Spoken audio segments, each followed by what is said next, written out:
Someday we're all going to die. It's not something we like to think about, not something we want to talk about, but it's one of the most certain things in our lives. It's part of what makes us human. It's our mortality.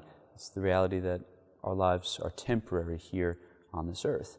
Of course, as people of faith, we know this isn't as scary as it could be because we believe in something more. But I think we often almost believe it unreflectively.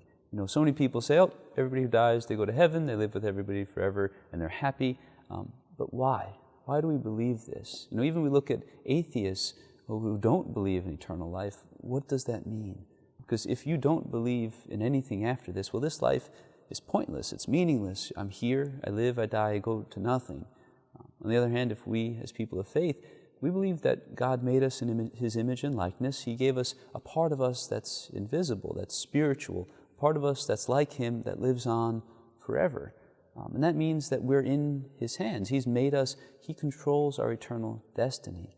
Because part of what makes death so scary is that we're not in control. We have to let go, and we know that it's God who's going to decide where we end up. So of course a lot of people have this image of judgment as God standing there, sort of sending you go this way, you go that way, you go to heaven, you go to hell. We know it's very different because God created us in love. He loves us so much and He wants us to love Him in return. So what we believe about the afterlife is actually our whole lives are our opportunity to choose where we want to go. So every action starts to make us into who we are, almost like we're clay. And every decision we make starts to form us into either the people who want to be with God forever or who don't. So the judgment is ultimately that moment of death where our decisions are solidified, where we say to God, I want to be with you forever in heaven, or I don't. When we stand before God at the end of time, so not so much He's going to judge us, as He's going to reveal to us where our decisions point, where we want to be. Of course, we believe in a place called purgatory, where people who desire heaven but weren't perfect need to be purified.